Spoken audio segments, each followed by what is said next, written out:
Hey guys, good morning.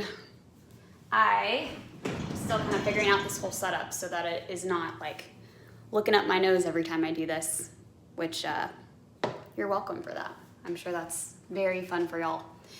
So last week I talked about self-boundaries and how empowering they are and how important they are, and how I think when we often think about boundaries, the first thing we think about is setting up walls and barriers and keeping out other people and other things, which is still important.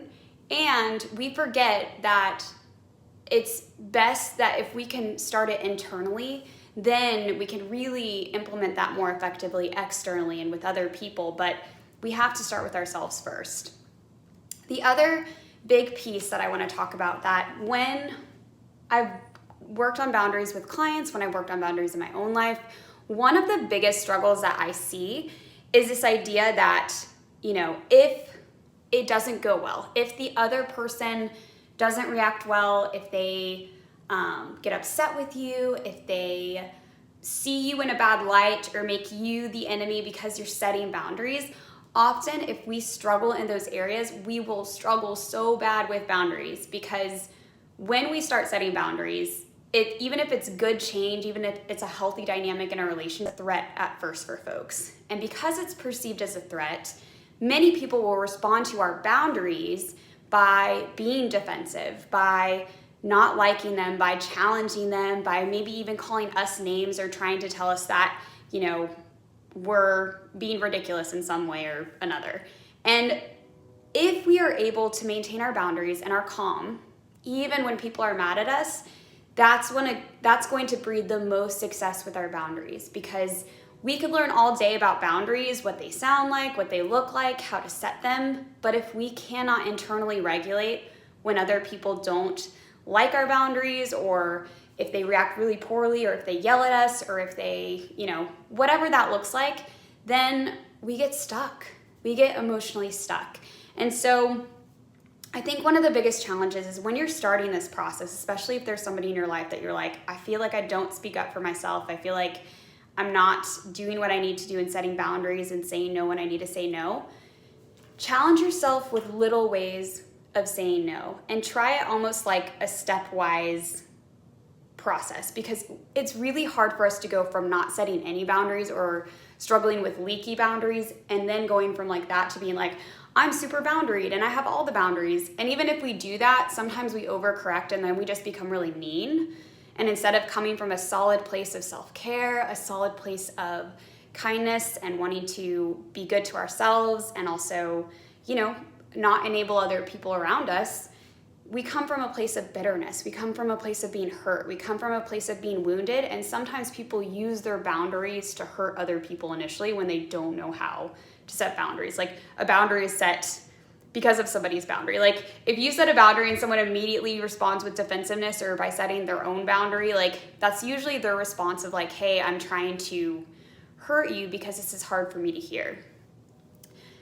I will say in my own experience, the best way that I've learned to handle this is, again, to slowly incorporate this in small ways and learn to self-regulate. Because for me, as a recovering people pleaser, that's my own journey, and that's maybe not everybody's journey, but I grew up not learning how to self-regulate very well. I learned how to other-regulate as a kid. Like, I tried to regulate other people, and there are small ways I did learn to self-regulate, but for the most part, I had a really hard time self-regulating, and I had a really hard time when people were upset with me.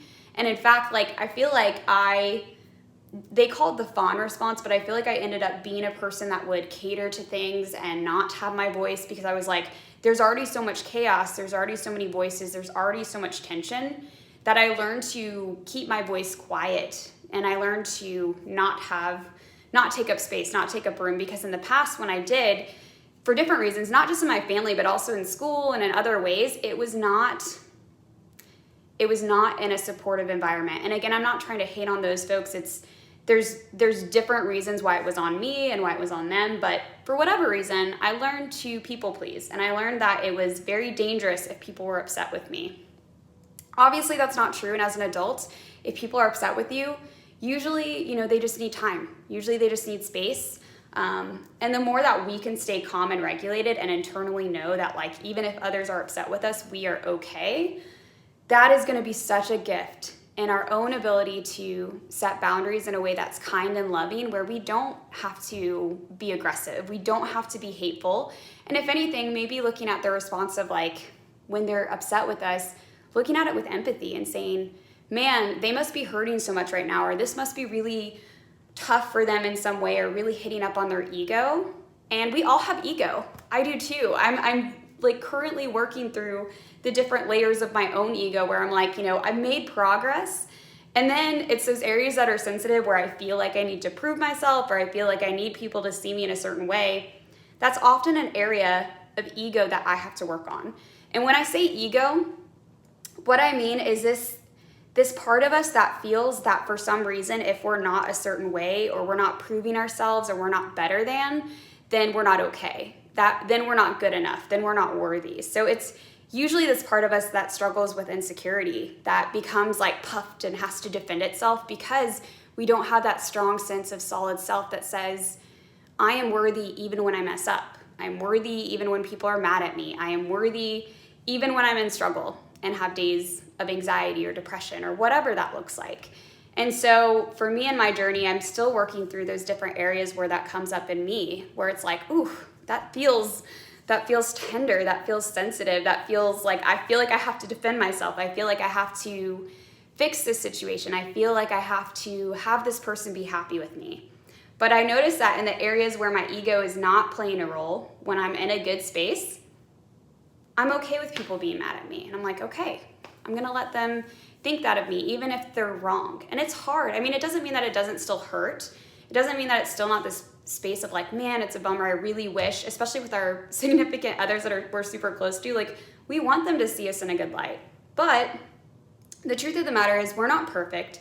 And it's okay that they give us feedback, and actually good that they give us feedback sometimes that we don't like. And they say things that are like, hey, you're really messing up in this area. Like I would be worried too if they never say anything. They're probably only trying to make sure, like they might be either A, walking on eggshells around you, which isn't good, or B, they may need you to reflect a sense of self where you're never mad at them. Like they may have a problem with you being mad at them. So not that I'm saying, hey, let's create drama and anger and tension. I'm not about that life. But if anything, it's like when it arises, how do we maintain our calm?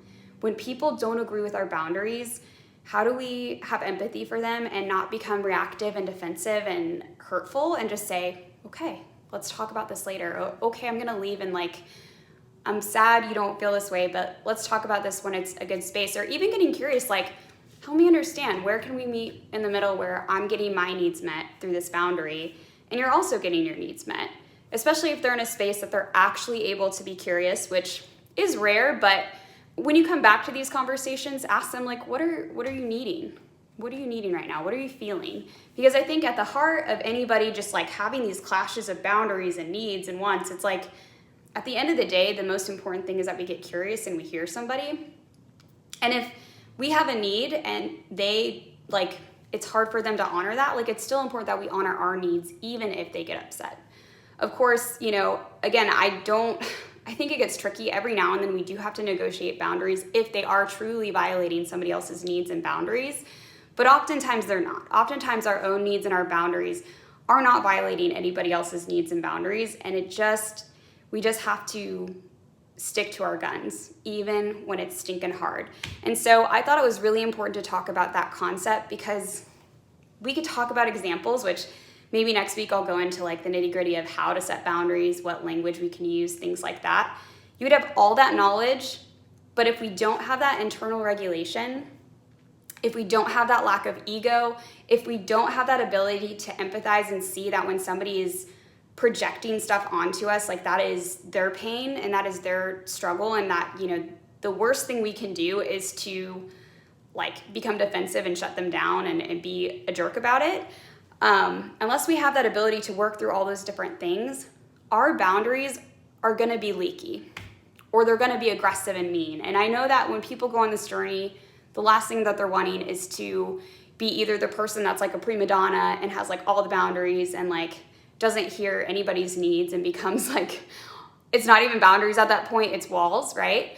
So again, protection, ego, all that stuff. Or the person that just lets their boundaries go because it's like, it's not worth the fight. It's not worth the, struggle of anxiety that you feel. So on either end, that's not effective boundaries. And I find that people that struggle with boundaries, the reason they do that is more about those emotional responses than about lack of knowledge. It's not a knowledge problem. We can all figure it out and learn language. We can all figure out ways of talking about things. So it's rarely that. It's usually once, you have a little bit of knowledge and ability to set boundaries, it's the emotional stuff. It's what's underneath that. It's the ego stuff. It's how do we navigate someone else not loving our boundaries?